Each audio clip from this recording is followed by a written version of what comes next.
everyone, welcome back to my YouTube channel. If you have not subscribed, then please do. If you don't want to, that's totally fine too. So I promised you guys last week for a YouTube video on my birth stories of my kids, but I got super crazy with school, so that didn't happen. So here it is. So I am a mom of two. I have a 15-month-old named Grayson Joy, and she's crazy and spunky and just crazy. And then I have a 4-month-old, I had to think about that. I have a 4-month-old named Oakland Nelson, and she is beginning to get her personality. And they are two completely opposite people, but they are very good and very sweet. So anyway, so here are their stories. So starting with Grayson. So the week I gave birth to her, I had preeclampsia symptoms. I had high blood pressure, I had migraines, I had just everything, but the problem was the protein in my urine that they track wasn't matching my blood pressure. So they're like, we can't diagnose you with preeclampsia, whatever. Well, what happened was my doctor sent me to the emergency room for pregnant women on a Tuesday. They sent me home, and I saw him again on Wednesday. Well, then he sent me back, and they ended up saying, okay, we're going to do a 48-hour urine sample collection, 24-hour urine sample. So I need you to come back on Thursday with your urine in the morning, and then you'll see your doctor. I said, okay, whatever. Did that. Most disgusting thing I've ever had to do, because you have to keep it cold, so you literally had to put ice in this. It was gross. Anyway, so then I did that, went back to my doctor. Well, then he goes, well, why didn't they admit you? So go back. So we were there for 6 hours. They were monitoring my blood pressure. It was staying normal. They were like, what the heck is going on? Well, they gave me Percocet, which is it's basically a stronger ibuprofen, and it's safe when you're pregnant. And I took it, and they're like, okay, well, let's see how it does with your migraine. And I was like, okay. So my migraine was not going anywhere. It stayed the whole 6 hours. So then they went to go to discharge me. And what happened was my doctor was in surgery, so they called his partner, who had no idea who I was, which that normally happens, which is fine. And he was like, oh, she's fine. She can go home. Well, then my husband was like, well, my wife is sobbing right now, and she's in excruciating pain because of her migraine. Like, we will be back tonight, because obviously she's going to need something to help it. So the nurse was like, okay. So she called my doctor, who was in a C-section surgery, and she said, what do I do? And he said, admit her. We're having this baby, because even though baby's okay, mom's not. So they induced me at 5 p.m., and normally when you get induced for the first time with no signs of labor, no signs of anything, normally it takes the full 12 hours for the induction to work to kickstart labor. So mine kick-started about 9.5 hours in, and from then on it like went quickly. I got an epidural at 2 centimeters because it was just not fun. And around 6 a.m. my doctor came in, broke my water.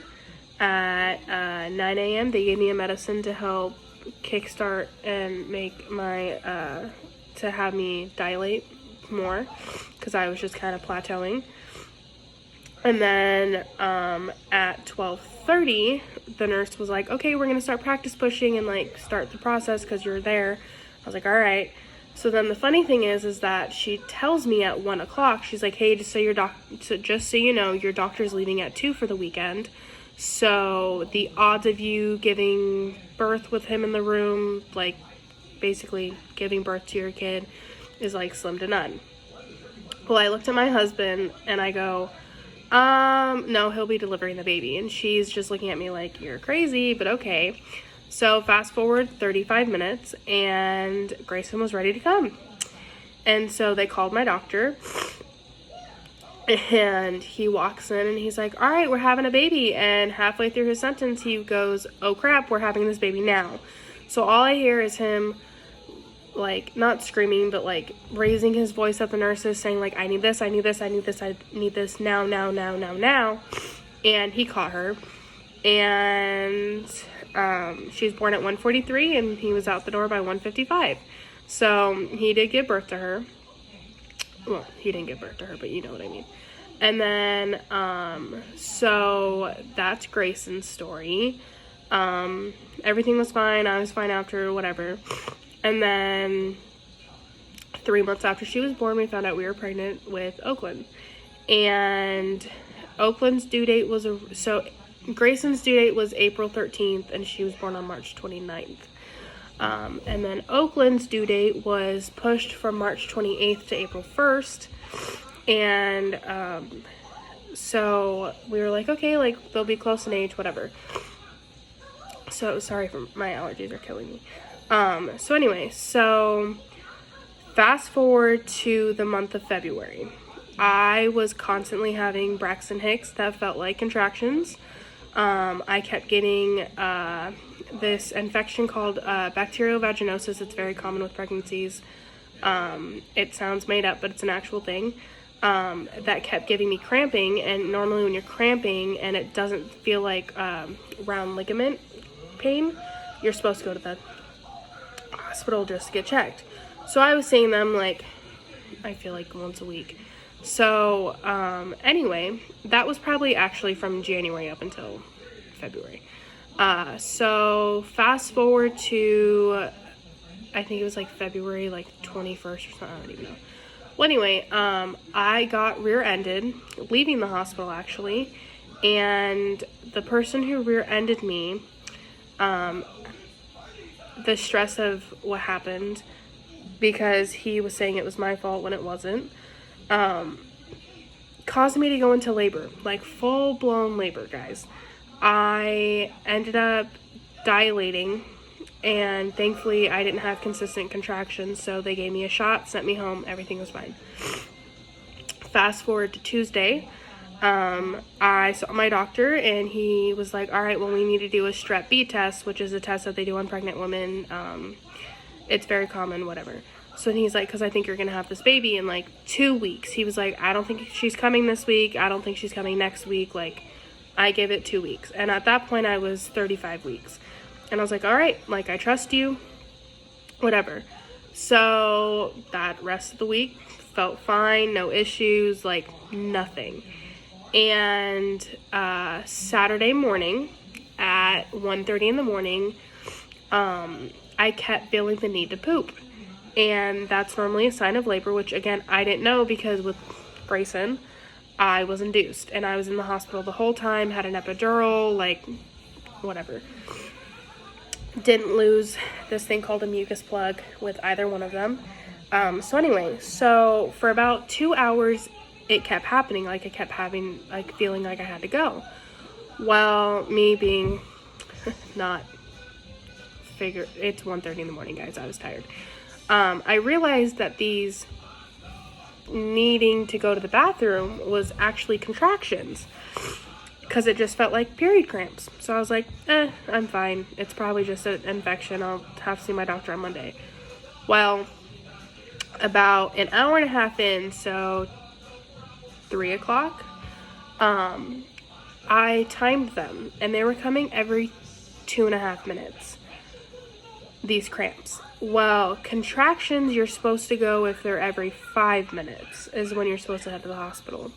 So I literally calmly, very calmly, told my husband we needed to go to the hospital. I thought something was wrong. So we got our daughter up, took her to my in-laws, dropped her off. My mother-in-law was like, oh, it's probably just what you think it is. Like, I don't think you're in labor. And I was like, I don't think I am either. Like, I truly didn't. So we get to my in-laws, and they're now coming 1.5 minutes, guys. 1.5 minutes. And I start bleeding. Not a lot, but I started bleeding, and I was like, oh, now we really need to go to the hospital. Like, I don't care if this is, like, nothing, false alarm. Like, I'm bleeding. We need to go. So I go, and I walk into triage, again, not thinking I'm in labor. and the CNA decides to kind of lowball what's actually happening. And I told her, I think I'm in labor. And she's like, no, you're not in labor. You're not in labor. Well, 5 minutes later, the nurse comes in. And she's like, well, I need to check you to see if you're dilated. And I said, all right, sounds good. Well, I was 8.5 centimeters dilated. And for those of you that don't know, 10 centimeters is where you push. So by the time they got me checked in, very quickly, and got me down to labor and delivery, my doctor thankfully was on call that weekend. And so he was very, very amazing. And he was cracking jokes, trying to keep me distracted for a couple minutes. And then he goes, so do you want an epidural? And I said, yeah, I want an epidural. Like, this hurts. And it wasn't horrible pain. It was just, like, uncomfortable. And he was like, well, bad news is that your lab work probably won't come in for another 30 minutes, and your water hasn't, like, my water didn't break. I don't know how, but it didn't break. So he was like, the moment I break your water, like, we're having this baby. So me being me, I look at my husband and I go, what do I do? Well, he's like, you're the one giving birth, so I don't know what to tell you. So I ended up giving birth with Oakland 10 minutes later, and we got to the hospital at 5:15 a.m. and she was born at 6 o'clock on the dot. My doctor to this day does not know how I didn't know I was in labor and how I even made it to the hospital and walked in casually at 8.5 centimeters dilated. So yeah. So anyway, her due date, like I said earlier, was March 28th, April 1st. Well, she was born February 29th. So now the girls are 11 months apart. So that is my birth stories. With both of them, I did not scream. I cried at the very end, but did not scream. I was actually super sweet, super nice. Kept my composure through both labors, even without pain meds. I'm not even kidding you. I gave birth without pain meds. Not planned, and I don't want to do it again. But it was a good experience personally to experience both, like being induced and having an epidural versus like not being induced and just having a natural birth. But I don't want to do that again. And I give props to moms that have done it every birth, but no thank you. So yeah, so that's the stories that I've been getting asked, and so there you go. Very PG. And Dustin was there both times, and everything was great. Yeah. So another thing I wanted to talk about was, actually I'm not going to talk about it. So anyway, so thank you so much for listening. And, next week I will put a, box in my Instagram again and ask you if you have any questions, anything you want to talk about. Again, I will do anything and everything, except for inappropriate questions. I say this every week. I have not gotten one yet, but I'm just waiting for it to happen. If it's inappropriate, but I can talk about it in a PG matter, I will. So, I will talk about anything. I will do weird challenges if you want me to. Just let me know. Have a great rest of your week, and I will see you guys later.